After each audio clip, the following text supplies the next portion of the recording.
Welcome again to the Steam Next Fest, demonstrating a deluge of demos for many titillating little titles that I've been perusing, playing, and previewing. As always, no guarantees these demos will stay up after the festival, but let's get started already and talk about our first game here. Let's kick things off on a high gear. FUMES is a car combat game made by the FUMES team. You have a car, you have guns slapped onto your car, and there are other cars, also with guns. Go fight.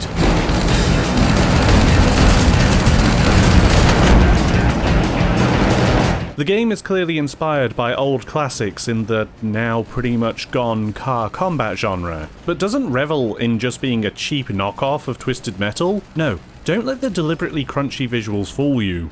This game's got some big ideas for its simple premise.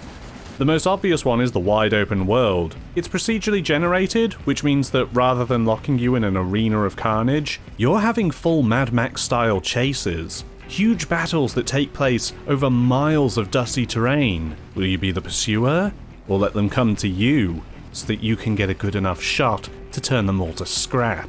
The game then takes this structure and gives you an interesting progression system to play with. You salvage new parts from taking down enemy groups, which you then customize and attach at the helpful moving garage around the world. Different weapons, car bodies, and suspensions mean you can have quite a variety to choose from. There's also a pretty in-depth skin and paint job system, so you can have a car that feels personal, all your own. Then once you're happy, go out, kill some gearheads, and then come back and customize the car again. Kill enough marked groups and you'll start a boss fight, where you'll get the most rewards. There are also unmarked groups roaming around who could end up being too tough for you to handle. So watch yourself, get cocky, and get crushed. It's such a simple gameplay loop, but FUMES executes it perfectly. It feels fantastic to control, with cars speeding recklessly forward in a way that feels as manic and chaotic as it should, but also sharp and responsive, with great feedback from shooting and blowing up enemies. The soundtrack too helps get your blood pumping, jamming guitars squealing along, cheering you on as you dish up another bowl of chilly car carnage. It feels deliberately retro. It wouldn't have felt out of place to hear songs like these in Vigilante 8, or hell, even in Tony Hawk. The game knows what it's doing, and knows what it's about. It's an unapologetic, roaring thrill ride. A send up to a genre that clearly has some life left in it, as FUMES deftly demonstrates. It doesn't have a release date yet, but is planning on launching into early access soon, so why not hop in when it swings by?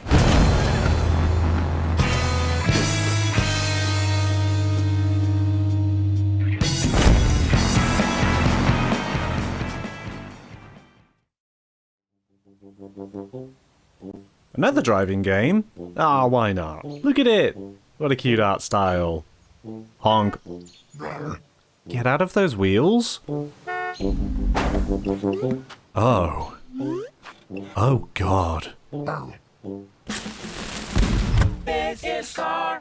What the Car is a 3D car platformer made by Triband, perhaps best known for their previous title, What the Golf. The game is very simple. Get to the goal of a level as your car. Thing is, you have legs instead of wheels, and level by level you're going to have different legs. Car with too many legs. A variety of appendages means also a variety of ways your car can be controlled, from simply running along, to rolling, to using rocket boosters, gliding with an umbrella, and much more. They're wacky, but crucially they also control well enough for you to play it without frustration, so we can roll with the wackiness.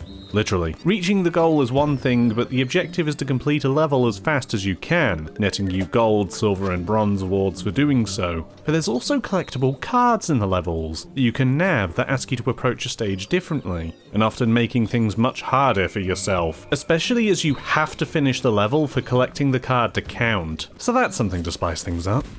Car with very large legs. Though the wacky ways to drive your car is already so much spice that this is basically a big bowl of just spice. And that's honestly why you'd be playing this. It's not just your car that will change up, but even the levels themselves will do something out of left field, introducing a new mechanic or way of doing things, even making the goal something completely different.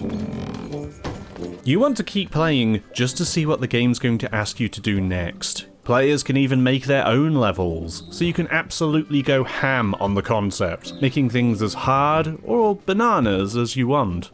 What the Car is sweet. In fact, it's the gaming equivalent of a mixed bag of sweets as you dip your hand in to see what you're going to get next. It's great fun just from this test drive, and the full game launches on September 9th.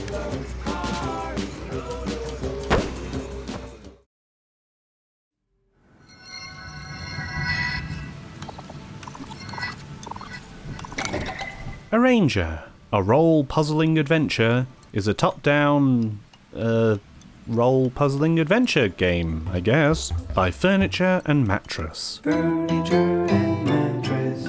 You control a young girl called Gemma, who lives in a world where you don't so much as walk around as much as the ground beneath you drags you along, moving anything with you in a straight line, even looping around at the edges of its path. Role puzzler in this case means a big wide world full of characters for you to meet, feeling not dissimilar to something like classic Legend of Zelda titles, if in a more abstract kind of world. Young Gemma was left in the woods as a baby, and raised within this village, but is looking to finally leave and make something of herself in the world.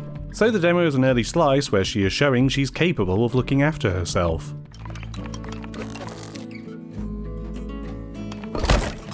The game is keen to emphasize your interactions in the world as early as possible. Everything feels entirely malleable, and you'll have to make some moves just to talk to NPCs without sending them further and further away. The items and furniture out in the world aren't just for show too, but used for you to solve the game's puzzles. Sometimes a monster requires a sword thrown their way, or something heavy needs to rest on a button. Some objects and even people of this world are covered in what's called static, meaning they aren't affected by your movement, meaning they can be roadblocks for you progressing. Not just blocking your movement, but if something else along the grid can't budge for something in the way, you're not moving either. So you'll have to be clever with your movements, especially by how the world scrolls infinitely at its edges, cutting behind otherwise impassable obstacles. If you know what you're doing, it can make travel super quick too. It's worth pointing out the game's colourful and gorgeous visual design. The cute illustrated sprites are nice, but then the game also brings out very expressive comic panels for cutscenes,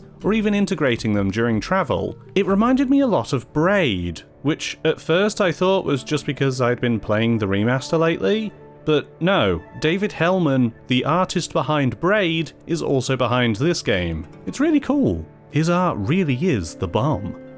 It's a very cozy game. Even when it's bringing out bosses for you to beat, it's less about dying and restarting to something resembling a Demon Souls enemy, and more about thinking how to actually solve the problem. There's no real pressure on you here in the game. You're given enough air to breathe to let you use your thinking brain to win.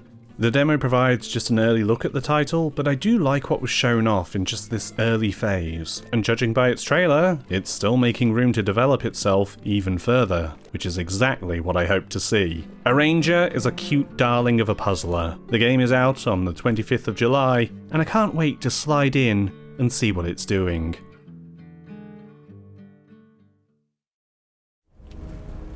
Flintlock, The Siege of Dawn is a third-person action hack-and-slash by A44 Games and published by Kepler Interactive. A44's previous game was a Souls-like called Ashen, that I mostly remember as the game where no one had a face. In Flintlock, people do have faces, and emotions, and dialogue, and there is quite a lot of cinematic story on display in this demo. In fact, this is easily the longest out of all the demos here, and clearly proud to show off a lot of its tricks. You play as a woman named Nor Vanek, an elite soldier for some nation called the Coalition. I don't fully understand the lore and the world just from this brief demo, but it's set in a fantasy world where there's both magic and gunpowder at around the technology of the Crimean War. The setting means that our hero Nor gets to fill the military role as a sapper, meaning she gets to breach defenses by making things go boom. Just, in this case, usually magical creatures like the undead. The easiest comparison to make with the game would probably be the new God of War games. mixed in with a hint of From Software titles like Sekiro and Bloodborne for spice. I mean, it calls itself a Souls-light, which I'm not sure what that means. You'll be swinging your axe, and you can parry enemies with timed blocks, and then counter their attacks. But you can also interrupt them with deft blasts from your Flintlock. Unblockable attacks too, that we dodge, if not interrupt. And we're even able to blow up barrels to kill enemies quickly. It's all familiar, but also good and satisfying to pull off. However, things take a turn when Nor saps too hard, and ends up unleashing terrible gods and magic to the world. Gods who she swears to kill, alongside a purported lesser god, Enki, who kinda reminds me of that Fox Guardian character from Final Fantasy 15, just more evil looking. Death to gods.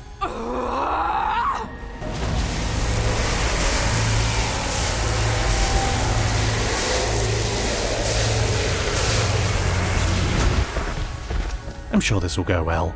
Enki boosts Nor up with some fancy powers, such as a double jump to get around the environment, and also a ranged stun. Essentially you start planting a bit of curse on enemies from afar, which you can then speed up with regular attacks, getting a big blow to either kill them or take off their armor on more equipped enemies. You even later get a musket to just fire at enemies from afar that you don't want to deal with, so you get a lot of options here. I was struggling with just how much was thrown at me so quickly, but I was starting to get a handle on things as I went further in.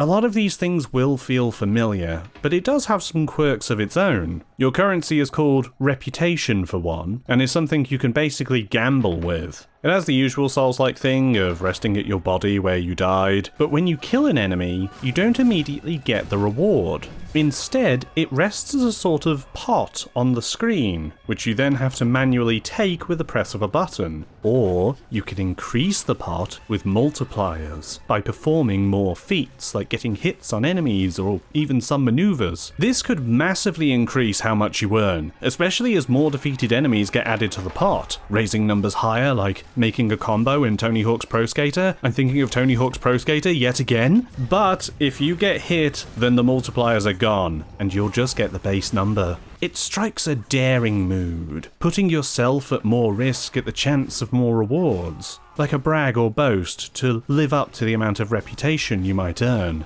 There's some other things in the game, like earning extra reputation through challenging NPCs to some minigame you can play. You actually unlock more settlements populated by NPCs by killing bosses in towns taken over by villains, which is pretty cool. And I am interested in his narrative and world, and appreciate the more hands-on approach and vibrant setting compared to most Souls games. Though, we do seem to be getting away from that recently. The game isn't without some flaws, though. Audio mixing feels off when talking to people in the world, which I noticed more because your mentor is Elias Tufexis, and he sounds great in the cutscenes, but in the gameplay, it sounded like he was talking from the next room over for some reason. 2 grueling weeks later, we were in sight of their capital, the city of Rit. Let's hope they'll help us save the world. Maybe then Nor will forgive herself. Right. Which way to Rid? We've barely had time to set up camp. At least get some food in you first. The Coalition needs that army, Baz. The sooner we get them the help they need, the better. Can you hold on until I've checked your axe and gun? Regardless, Flintlock is a damn fine time, and it won't be long before it explodes onto everyone's laps on the 18th of July. No rest till dawn! No rest till dawn! No rest till dawn!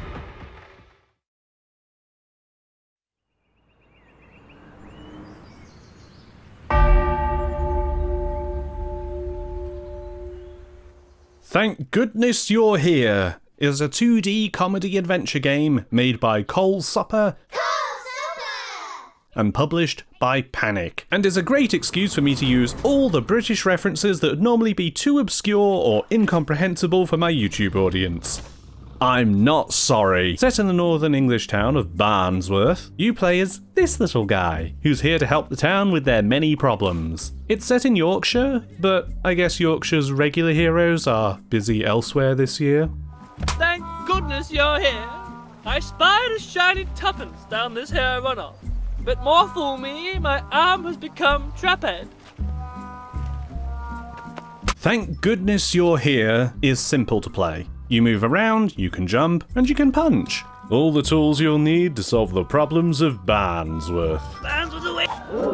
Good grief, lad. The front door's right there. But this gives way to the real focus of the game, which is very silly British comedy. The kind that can only come from a country that looks like this, and still believes in its own excellence on the world stage. This is actually the main menu screen. Oh, that's incredible. The population of BAAARNSWORTH is entirely made up of odd little ducks of all kinds. Caricatures of British life that will be very familiar to anyone who knows how to pronounce the name of this source properly. They're all voiced, and voiced very appropriately too. Like I'm watching a Christmas panto, or a BBC Three parody of The Archers, and the writing just hits this wonderful, bizarre and carefree tone that genuinely made me laugh at times in this short demo. Oh no. I love you. The art style is appropriately charming and whimsical too, but shows off a nice range within its style when it deals with different kinds of people who live here. The game looks like it wouldn't be out of place in something like The Beano or Dandy. Or maybe Viz, actually. The simple gameplay often gives way to funny vignettes, sometimes of animated scenes you sit back and enjoy, and other times of interactive sections that really salt and shake things up. Every morning I wake up, can of lager, then I do a big wee, then I get out of bed and go downstairs for my morning pint. If you're the person looking only for serious games and serious challenges, you won't be served here. This is a relaxing, funny, amusing merry-go-round of whimsies, coming from a nation that willingly drinks Bovril and came up with Mr. Blobby. That is a fine statement. My wife could learn a thing or two. Thank goodness you're here is, as I've said, silly. And I mean it in the most endearing way possible. This game feels designed specifically for me, and I'm absolutely going to pick this up. Apparently the full game will also have Matt Berry in it. Crikey, look at the size of this lad's marrow. And he's got a huge coat. Phenomenal. Thank goodness you're here is more comfortable than a chip butty and is out August 1st. Check out it or any of the other demos on display here during the festival and give a wish list to any that you like the look of. The developers will thank goodness you're there to do so. I love you.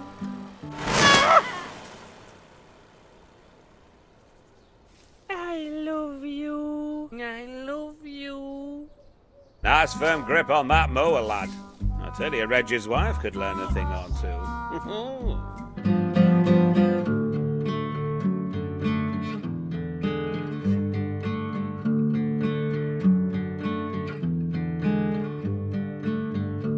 Frankly, I wanted to go even further in that section, but I couldn't think of a way to bring up pork scratchings, bubble and squeak, or bagpuss. Ah well, thank you to my patrons for helping me make these videos. Patrons get to ask questions and Q&A segments at the end of videos, which we'll get into right now. Is there a game that you had little interest in, but then tried the demo out of curiosity, and then got completely hooked? There's one every festival that completely surprises me, and becomes my favourite of the show. Here it's Thank Goodness You're Here, last time it's Balatro. I hadn't heard of Signalis when I first played its demo, and then look what happened to me. How is the Life is Strange news settling in for you?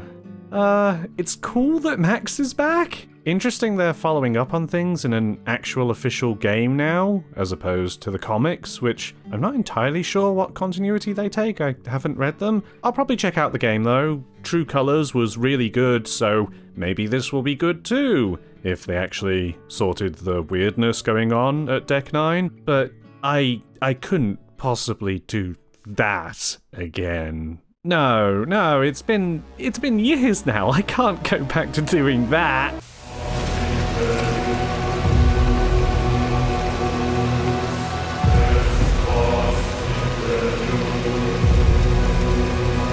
I will never be a memory.